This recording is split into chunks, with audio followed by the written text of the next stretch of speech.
reka nongere nk'ikaze mu mwanya w'andi makuru agezweho muri aya masaha twagarukaho nuko mu myidagaduro ibiri kuvugwa mu myidagaduro umuhanzi Hakizimana uzwi nka Majide Black mu muziki nyarwanda yatangaje ko bimaze iminsi bivugwa ko channel za YouTube z'ibyamamare ziba zibwe abona biterwa n'amayeri yo kuzikoresha gushaka ababakurikirana benshi. Ikiganiro yanyujije ku rubuga rwe rwa YouTube Majide Black official umuhanzi Hakizimana bita Majide Black uririmba injyana ya hip hop uretse kubivugwa kuko umunyamakuru Philipita akaba n'umuhanzi aribwe channel za YouTube avuga ko atemera ko channel za YouTube z'ibyamamare ziba zibwe ahubwo ikibyihisha inyuma ari amayeri bavuga ko yizibwe bakoresha bashaka kongera umubare w'abantu babakurikirana ku mbuga nkoranyambaga. Muri iki kiganiro Majide Black yatangiye avuga ko hari indirimbo y'ikipe ya Gasogi United yakoze nk'umukunzi wayo ndetse yanavuga ko mu bihe biri imbere hari ibitaramo azaririmbamo ari kumwe n'umuhanzi ukomoka mu gihugu cya Uganda bizakorwa n'abahanzi bazabyitabira bazenguruka igihugu. Muri iki kiganiro Majide Black agaragaza ko ibyamamare bivugwa ko byibwa channel zakoreshaga mu gusangiza abakurikirana ibihangano byabo kwicyo kuba zibwa atacyemera ahubwo hari buryo zihindurwa bakazikoresha mu buryo bukurura abantu benshi. Abajijwe n'umufana n'umufasha kuyobora abajijwe n'ufasha kuyobora mu kiganiro cyo gihe avuga ko ibyavuzwe ko umunyamakuru Philipita yibwa umuyoboro ibiri ya YouTube. Majide Black yavuze ko atemera ko ibyamamare byibwa imiyoboro bikoresha kuri YouTube. Yagaragaje ko ari amayeri ibyamamare byo mu Rwanda bikoresha kugira ngo ababakurikira biyongere.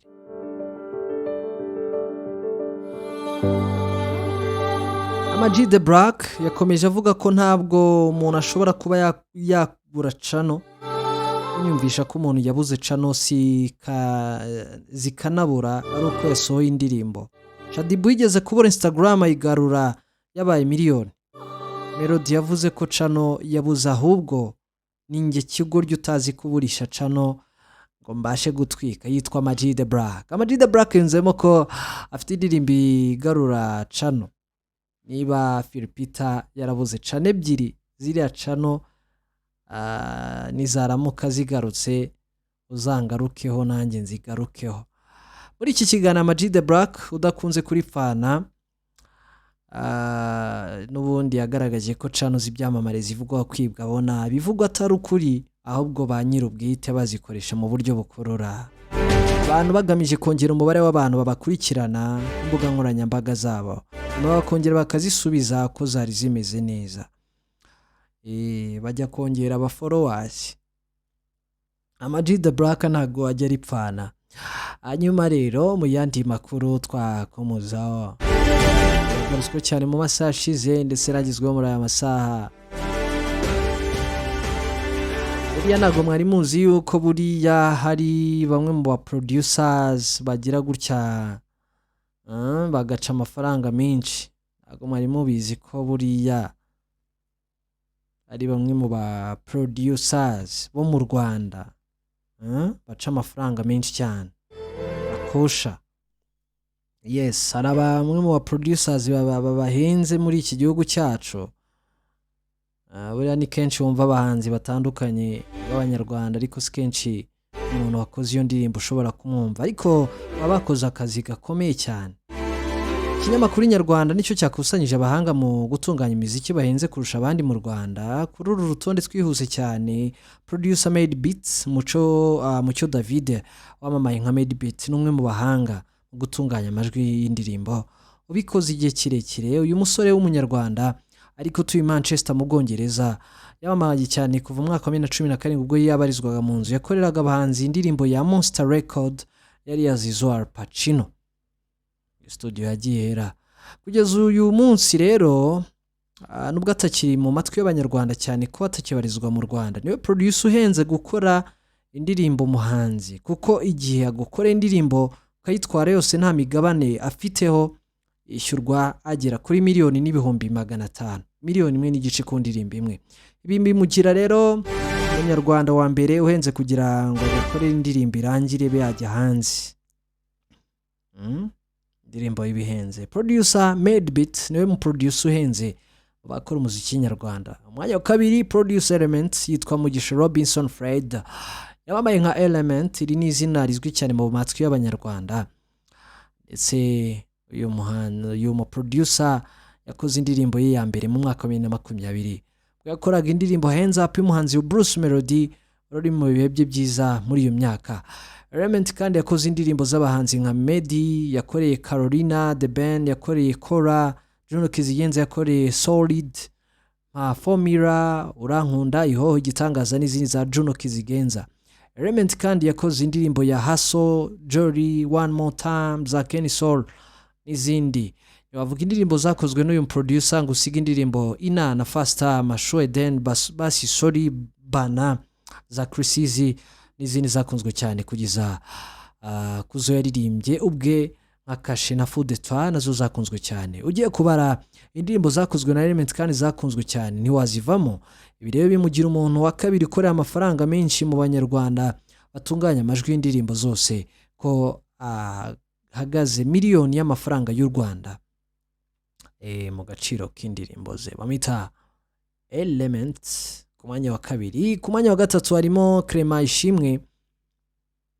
Uyu nguyu ni boss kiiz wa Kinamusic, nawe nomwe mu ba producers bakorera amafaranga menshi, ndetse afite izina rikomeye cyane mu muziki nyarwanda, kubera ko usibye kuba ari mu producer mwiza ariko nabirambyemo, kuko yatangiye mu myaka 2009 kugeza ubu ni ishyiga ry'inyuma y'uyu muziki nyarwanda. Uyu mugabo wajya kuvuga indirimbo yakoze igakundwa ntiyazirondora bitewe n'igihe amaze akora indirimbo nziza.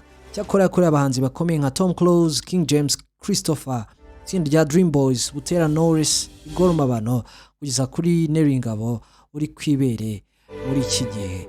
Aba bahanzi bose n'abandi tutarondoye babaye ibitangaza kubera Clement Ishimwe. Cyakora ubwo yakoze indirimbo nyinshi yari iziza mu mitwe y'abantu vuba nka Te Amoko na She's Darling Tobora za Butera Knowless n'izindi tutarondoye. Bamita Clement Ishimwe, producer ndetse na boss wa Kinamusic. Abandi rero harimo Bobo Pro, Prince Kiiz na Santana Sauce. Aya mazina yose arazwi cyane mu ndirimbo nyarwanda, ndetse hari namwe yasohotse igihugu cy'u Rwanda. Producer Bob uyu nguyu yazwi nka Emmanuel Bob, ariko mamaye nka Bobo Pro, amaze imyaka isaga 10 mu muziki nyarwanda, byatumye abo munyabigwi mu mwuga wo gutunganya indirimbo. Izi ndirimbo hamwe na hamwe zifatwa nk'iz'ibihe byose abahanzi n'umuziki nyarwanda, zari mu iremwa ry'ubuhanzi bwa nyakwigendera Van Buravan ndetse n'irya Andi Bumono, bitewe n'indirimbo zitandukanye yabakoreye zitajya zisaza. Big Time, Garagaza, Sibel, Marayika n'izindi za Ivan Buravan yazikozeho, Everything ya Meddy ndetse na Ankostin, zikiyongera kuri nyinshi yagiye asoza bizwi nka mix ndetse na mastering zitagira ingano zirimo hafi zakozwe na producer Element zose. Izo hari miziza mu mitwe y'abantu yavuba Bahenze, Samoya, Katapira, Kinyafu, Bruce Melody, hari kandi ko Kora The Band na Sare ya Dani nanone na Real Ways n'izindi zitandukanye. Prince Kiiz ni izina rishya mu muziki nyarwanda ariko hagaze neza cyane, ifite n'ibigwi, ariko aheruka kuba yegukana igihembo cya Best Producers of the Year 2023 mu bihembo bya Isango na Music Award IMA.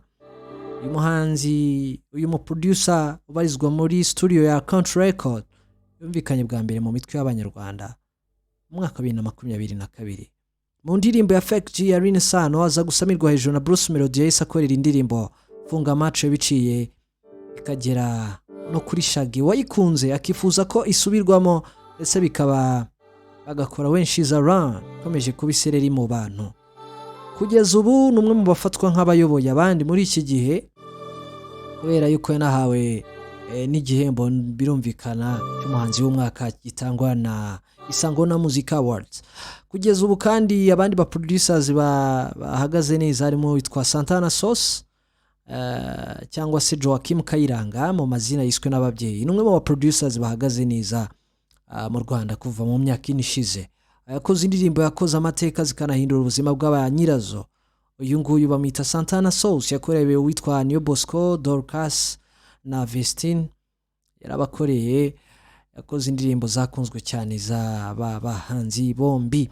Uyu musore kandi ni nawe wakoze indirimbo Bunyunyusi ya Mico the Best, Riderman Wankomye ya Alto, Costin yakoze indirimbo ye Ready Pack ya Penkura ya Bwiza n'izindi zitandukanye. Abahanga mu gutunganya no kunonosora amajwi y'indirimbo bose bahuje igiciro cy'imikorere kingana n'amafaranga 500,000 y'u Rwanda kuri buri umwe ushatse gukorana nawe indirimbo. Ngo ni guhera kuri Prince Kiiz, Santana Sauce, se n'uwitwa Bobo Plo. Ayo nguko rero, nguko uko byifashe ba producers bahagaze neza. Abandi twavuga hari uwitwa Ayorash. Ayorash nawe n'umwe mu ba producers beza. Ndi twavuga yitwa bamitande Rush, Ayorash, X on the beat nawe ari kuri Urutonde, koze nawe wo muri Country Echo, Tell Them na Nox Beat. Aba basore bose bahagaze neza cyane. Gusa n'urutonde rutagaragaraho n'abahanzikazi. Ndi bintu byo kuvuga ngo gender balance iracyari hasi cyane. Abangaba tuvuze bwa nyuma bose bahuriye ku giciro kimwe cyo gutunganya indirimbo imwe mu buryo bw'amajwi y'800,000. Numwe mu bahagaze neza cyane producer Rush, nawe yahagaze neza cyane. Yes, ubwo rero twavuga ko ari ukungu kubyifashe. Reka mbashimire cyane mwese rero tubanye. Ariko mbere yo gusoza reka nkomoze ku rukundo rw'uyu muhanzi n'uyu mwarikazi bamwita kiiz. Kuri ubu ngubu rwose bihagaze neza cyane we mu rukundo na Umuhoza Pascaline. Urukundo rukomeje gukura munsi ku wundi, imitomi iri kuvuza ubuhuha. Uyu mwaka rero nakarusho kuko isabukuru y'amavuko igeze, afite umukunzi uzwi kandi yishimira, Umuhoza Pascaline. Urukundo rw'aba bombi rukomeje kuba isereri muri bo. N'abanzi rero bakomeje kugaragaza yuko bari mu bihe byiza by'urukundo. Ukwanganza mwanga kiiz yagize gutya akora mu nganzo.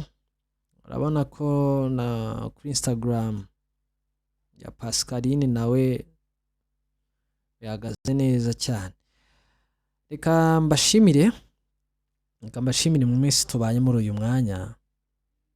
Banitwa Ivan Umuhoza. Dukomeza kugenda tubana mu biganiro bitandukanye, dukomeza kugenda tubagezaho, kwibanda ku makuru atandukanye mu ngeri zitandukanye. Kora subscribe kugira ngo tujye tubana ibihe byiza.